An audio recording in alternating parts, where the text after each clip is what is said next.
Good day, I'm Theodore Henry, and this is your JIS News for Wednesday, February 6. A plastic bottle deposit refund scheme is to be operational between April and June this year. Minister without portfolio in the Ministry of Economic Growth and Job Creation, Darrell Vaz, made the disclosure during yesterday's sitting of the House of Representatives. Customers will receive $1 for every plastic bottle returned. The private sector-led scheme will start with an initial one-year investment of $850 million to project managers, Recycling Partners of Jamaica Limited. Minister Vaz says the money will be used to launch an expanded public education campaign, establish plastic bottle collection points, and buy trucks. The refund scheme is expected to improve collection rates of plastic bottles to 85% over the next 4 years.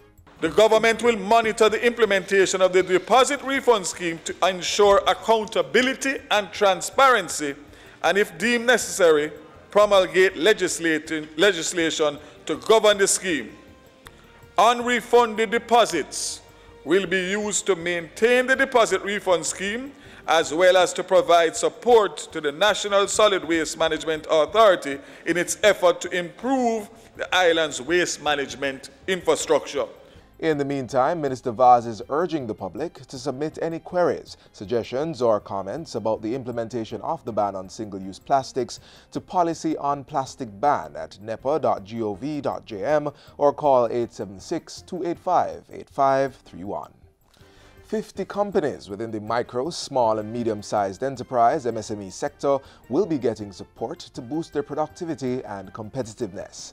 The support is being facilitated by a Memorandum of Understanding between the Jamaica Productivity Center, JPC, and Jamaica Promotions Corporation, JAMPRO. The JPC will work with 50 export-ready firms for the next 3 years under the JAMPRO Export Max 3 program. The objective is to build their capacity and productivity skills. The Labour and Social Security Minister was addressing her ministry's recent quarterly media briefing. Export Max 3 is a program of JAMPRO designed to enable MSMEs to take advantage of market opportunities and increase their export of non-traditional products. Meanwhile, more Jamaican spirits and rum professionals will be trained and certified to better deliver local brands to customers. The Tourism Ministry will be working with local entities such as Appleton Estate to develop the cadre of professional bartenders. And to that extent, the Jamaica Center for Tourism Innovation that we established last year is already partnering with Appleton in terms of the bartendering and the training program for bartenders. The Tourism Minister was speaking at yesterday's launch of Jamaica Rum Festival, set for March 9 and 10 at Hope Gardens in St. Andrew.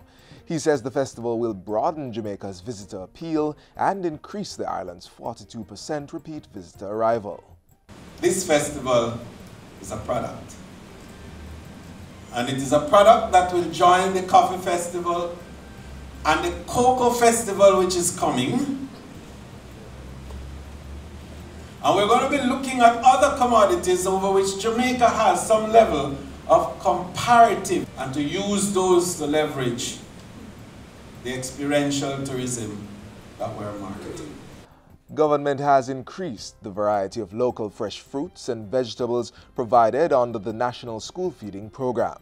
This has resulted from the 47% or $4.7 billion increase to the program's budget in the 2018-2019 fiscal year. Our mission is to promote proper nutrition and improve the learning outcomes of our children, as well as to strengthen early childhood development in keeping with the Food and Nutrition Security Policy, the Draft School Feeding Policy, and the Jamaica Social Protection Strategy.